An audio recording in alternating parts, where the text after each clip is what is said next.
Hello, চলো তোমাদের ল্যাটুস পাতা গাছ দেখাই। তোমরা তো দেখেছো আমার টপে গাছ বসানো আছে। তো এই যে ল্যাটুস গাছ, আর পাতা অনেক ঝরে ঝরে গেছে। গাছটা দেওয়ার ডোকার দিকে সরু। এই তো এখান দিয়ে কিছু আমি পাতা, বেশি বড় বড় হয়নি, নাম ছোট ছোট হয়েছে। তো কিছু পাতা আমি এইভাবে কেটে নেবো। আমি কি বানাবো তোমরা দেখতে পাবে, বুঝতেই নিশ্চয়ই পারছো। তো এই যে এখান দিয়ে কিছু পাতা আমি নিয়ে নেবো। তো যখন বানাবো তখন দেখতে পাবে। তো চলো। তো এখানটা একটা পাত্রের মধ্যে চিকেন কিমা নিয়ে নিয়েছি। আগে থাকতেই কিমাটা করে রেখে দিয়েছিলাম, একদম বনলেস চিকেন। তারপরে একটা গোটা লেবুর রস দিয়ে দিলাম চিপে। এখানটা একটা বড় সাইজের পেঁয়াজ কুচানো দিয়ে দিলাম, 4-5টা কাঁচা লঙ্কা কুচানো দিয়ে দিলাম, 2 চামচের মতন ধনেপাতা কুচি দিয়ে দিলাম, আদা রসুনের পেস্ট দিয়ে দিলাম 1 চামচ করে। তারপরে দিয়ে দিচ্ছি 1/2 চামচের মতন গোলমরিচ। তারপরে দিয়ে দেবো চিলি ফ্লেক্স, আর দিয়ে দেবো এখানটা রেড চিলি পাউডার 1/2 চামচের মতন, আর দিয়ে দেবো এখানটা 1/2 চামচের মতন গরম মশলা, আর স্বাদ অনুযায়ী নুন দিয়ে এবারে এটা মশলাগুলো চিকেন কিমার সঙ্গে ভালো করে মিশিয়ে নেবো। তো দেখো এখানটা আমার চিকেন কিমার পুরটা হয়ে গেছে। এবার দেখেই তোমরা বুঝতে পারছো আমি কি বানাবো। হ্যাঁ, আমি চিকেন বার্গার বানাচ্ছি। তো এখানটা দেখো একটু হাতে তেল লাগিয়ে নিয়েছি আমি প্যাটিটা তৈরি করার জন্যে। তো দেখো এখানটা আমি যেরকম সাইজের বানাবো সেইভাবে চিকেন বল করে নিচ্ছি প্রথমে। নিয়ে এবার হাতের মধ্যে সুন্দর একটা শেপ দিয়ে দিলাম গোল করে। তোমরা যেরকম সাইজের বড় ছোট যেভাবে করতে চাও সেইভাবে করবে। আমি মিডিয়াম সাইজের করেছি, মোটা মোটা করে। তো এইভাবে আমি প্যাটিগুলোকে সুন্দর করে হাতে তেলেতে চেপটে চেপটে বানিয়ে নেবো। তো এইখানটা দেখো আমার চিকেন প্যাটিগুলো হয়ে গেছে। তো এইভাবে আমি প্যাটিগুলো বানিয়ে নিলাম সবকটা। তারপরে এখানটা আমি প্যাটিগুলোকে কোটিং করার জন্য একটা ডিম নিয়েছি। একটা ডিম নিয়ে সামান্য একটু নুন দিয়ে দিলাম ডিমের মধ্যে। তারপরে একটা কাঁটা চামচ দিয়ে ডিমটাকে ফাটিয়ে নিলাম। এখানে ডিমটা ফাটানো হয়ে গেছে। তারপরে একটা পাত্রের মধ্যে ব্রেড ক্রাম্ব নিয়ে নিয়েছি। এটা আমার ঘরে বানানো ব্রেড ক্রাম্ব, আগে থাকতে আমি বানিয়ে রেখে দিয়েছিলাম। তারপরে ডিমের গোলার মধ্যে আমি চিকেন প্যাটিটা দিয়ে দিলাম। তারপরে ডিমের গোলা থেকে তুলে নিয়ে আমি ব্রেড ক্রাম্বের মধ্যে দিয়ে দেবো। দিয়ে এইভাবে আমি কোটিং করে নেবো।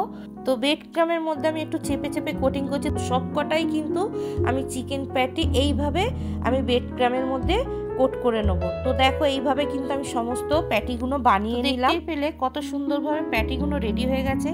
তো বার্গার বানানোর জন্য আমি কিন্তু এরকমই বান নিয়েছি। তোমরা চাইলে কিন্তু আলাদা বান দিয়েও করতে পারো, বার্গার যে বান দিয়ে তৈরি হয় সেই বানও। তো আমি এখানটা আগে থাকতে এই বানগুলো কেটে রেখে দিয়েছিলাম। তো এখানটা একটা ফ্রাই প্যান বসিয়ে দিয়েছি, দিয়ে একটু সামান্য বাটার দিয়েছি। বাটারটা যেই গরম হয়ে গেছে এবারে এই বানগুলো দিয়ে দিচ্ছি। একটু হালকা সেঁকে নেবো বানগুলোকে, একটু হালকা সেঁকে নিচ্ছি।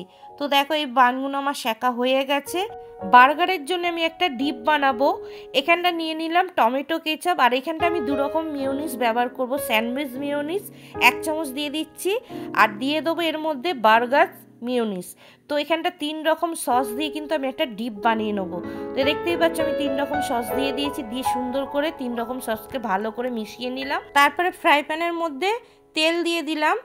তো ওই ফ্রাই প্যানের মধ্যেই আমি চিকেন প্যাটিগুলো ভেজে নেবো। অল্প তেল দিয়ে, তেলটা গরম হতে আমি চিকেন প্যাটিগুলো দিয়ে উল্টে পাল্টে লাল লাল করে ভাজবো। আর গ্যাসটাকে কিন্তু একদম আস্তে রাখতে হবে যাতে ভেতর দিয়ে কুক হয়ে যায়, নাহলে ওপরে লাল হয়ে যাবে ভেতরে কাঁচা থাকবে। তো উল্টে পাল্টে এরমভাবে আমি চিকেন প্যাটিগুলোকে বানিয়ে নিলাম। আগে থাকতে দেখো এখানটা আমি টমেটো আর লেটুস পাতা পেঁয়াজ কেটে রেখে দিয়েছিলাম। তোমরা তো শুরুতেই দেখেছো লেটুস গাছ আমি বাড়িতে লাগানো আছে, তার থেকে নিয়েছি। তোমাদের কাছে না থাকলে না দিতে পারো, আমার কাছে ছিল বলে দিয়েছি।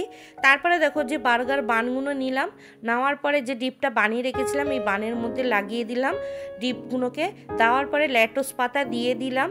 দিয়ে এবারে ফের আমি প্যাটিগুলোকে আবার একটুখানি দিয়ে দেবো ফ্রাই প্যানের মধ্যে। দিয়ে ওর মধ্যে স্লাইস চিজ দিয়ে একটু ঢাকনা চাপা দিয়ে আমি চিজগুলোকে একটু গরম করে নিয়ে এবারে আমি দিয়ে দেবো বানের মধ্যে। তো দিয়ে দিলাম। একইভাবে আরেকটা আমি চিকেন প্যাটি নিয়েছি, এইভাবেই আমি ফের একটা চিজ স্লাইস চিজ দিয়ে আবার আমি ওইটাকে গরম করে।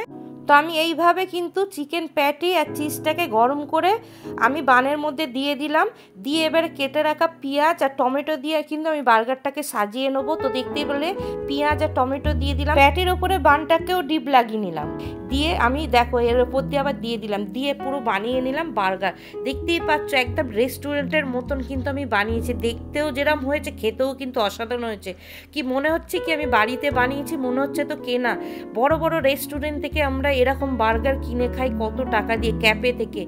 দেখো বন্ধুরা, দেখেই বুঝতে পারছো কত লোভনীয় হয়েছে, একদম রেস্টুরেন্টের মতো। দেখতেই পাচ্ছ চিজ আর ডিপটা কি সুন্দর গা থেকে একদম ঝরে ঝরে পড়ছে, অসাধারণ খেতে লাগছিল। আর দেখতেই তো পাচ্ছ কত সুন্দর লাগছে। তো তোমরাও এরকম বাড়িতে বাচ্চাদের এরমভাবে বানিয়ে দাও আর বড়দের দাও, খেয়ে কিন্তু ওরা খুবই প্রশংসা করবে। একবার হলো বাড়িতে আমি যেভাবে বানিয়েছি বাড়িতে বানিয়ে খেয়ে কমেন্টে জানিও তোমাদের কেমন লাগলো। আর প্রচুর পরিমাণে সবার সঙ্গে শেয়ার করো। আর যদি রেসিপিটা ভালো লাগে লাইক করে দিও।